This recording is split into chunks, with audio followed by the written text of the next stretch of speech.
అసలు నిజంగా ఒక సందేహం అనేది కలుగుతోంది.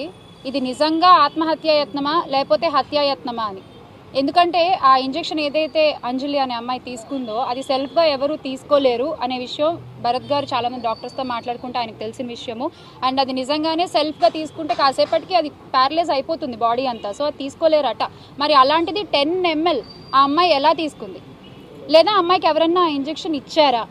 ఇలాంటి అనుమానాలు అయితే నాకు ఇందాక ఆ ఫ్యామిలీతో మాట్లాడిన తర్వాత నాకు కలుగుతున్నాయి. అసలు ఈ విషయం మీద పూర్తిగా ఆ అమ్మాయిని పరామర్శించాలని, వాళ్ళ కుటుంబాన్ని పరామర్శించాలని ఇవాళ మా ఎమ్మెల్సీ గారు, రాష్ట్ర మహిళా అధికార అధ్యక్షులు వరద కళ్యాణి గారు కానీ, అలాగే మార్గాని భరత్ గారు కానీ, ఎక్స్ఎంపీ అండ్ ఇక్కడ ఇన్ఛార్జ్, సో వాళ్ళు ఇనిషియేటివ్ తీసుకుని నేను కానీ ఇక్కడికి రావడం జరిగింది. ఒకసారి ఆ తల్లిదండ్రుల మొహాలు చూడండి. 12 ఏళ్ల తర్వాత ఒక పాప పుడితే, ఆ పాపకి ఇలా జరిగితే ఆ తల్లిదండ్రుల పరిస్థితి ఎలా ఉంటుంది?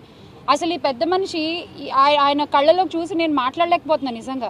అంటే ఏం చెప్పాలనుకుంటున్నారు ఈ కూటమి ప్రభుత్వం నాకు అర్థం కాదు. వీళ్ళు అధికారంలోకి వచ్చిన ఈ ఏడాది కాలంలో అడుగడుగున రాష్ట్రంలో ఏదో ఒక మూల ప్రతిరోజు ఏదో ఒక అఘాయిత్యం జరుగుతూనే ఉంటుంది. ఏమన్నంటే మాకు మహిళలంటే అపారమైన గౌరవం, మేము మహిళా సంక్షేమం చాలా చేస్తాము, మా ప్రభుత్వం మహిళా సంక్షేమం కోసం మాట్లాడుతుంటారు. సంక్షేమ సంగతి దేవుడేరుగా. ముందు ఇలాంటి తల్లిదండ్రులకు ధైర్యాన్ని ఇవ్వండి. వాళ్ళ ఆడపిల్లలు బయటకు వచ్చి ఎక్కడికి ఏం చేసినా కూడా మళ్ళీ క్షేమంగా ఇంటికి తిరిగి వస్తారన్న ధైర్యాన్ని మీరు ఇవ్వండి చాలు. ఒక పెద్ద మనిషి ఏమో చెప్తున్నారు నిన్న మొన్న, మాకు సత్తా లేదు అందుకనే మేము మా నాయకులు ఏం చెప్తే అది చేస్తాము అని చెప్తున్నారు. మీ పాలనలో సత్తా లేదన్న విషయం మాకు తెలుసు. మీరు చెప్పిన విషయం విన్నాక ఇలాంటి ప్రజలకు కూడా అర్థమైంది మీ పాలనలో సత్తా లేదన్న విషయం. కానీ ఇలాంటి విషయాల్ని చంద్రబాబు నాయుడు గారి దృష్టికి తీసుకెళ్ళి, లేదా హోమ్ మినిస్టర్ మహిళా అధ్యక్షులు ఉన్నారు ఆవిడ దృష్టికి తీసుకెళ్ళి వాళ్ళని ఇక్కడికి తీసుకొచ్చి మీరు వీళ్ళతో మాట్లాడే సత్తా మీకు ఉంది కదా, అదైతే చేయగలరు కదా. కనీసం ఆపరణ చేశారా మీరు? చూడండి ఆ పెద్ద మనిషి ఎలా అయిపోయారో. ఎవరు సమాధానం చెప్తారు? వాళ్ళ అమ్మగారు ఏమడుగుతున్నారు? మీరు న్యాయం చేయలేకపోతే, ప్రభుత్వం కనుక న్యాయం చేయలేకపోతే ఆ ఇంజక్షన్లు ఏవో మాకు కూడా ఇవ్వండి 2 ఇంజక్షన్లు అని చెప్పి అడుగుతున్నారు. ఇదా ప్రజలకు మీరు ఇచ్చే ధైర్యం? గత ప్రభుత్వంలో జగన్మోహన్ రెడ్డి గారు మహిళల పట్ల ఎంత శ్రద్ధ చూపించారు, వాళ్ళ క్షేమం కోసం, వాళ్ళకి ధైర్యం కల్పించడం కోసం ఏ చట్టాలు తీసుకొచ్చారు, ఏ యాప్లు తీసుకొచ్చారు మనందరికీ తెలుసు.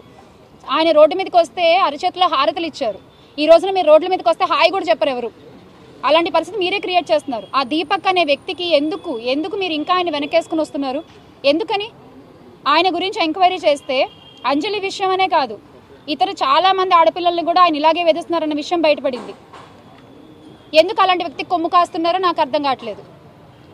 దయచేసి ఇప్పుడైనా సరే మీరు ఈ విషయాన్ని పట్టించుకుని ఈ తల్లిదండ్రులకి అండగా నిలబడతారని అనుకుంటున్నాము.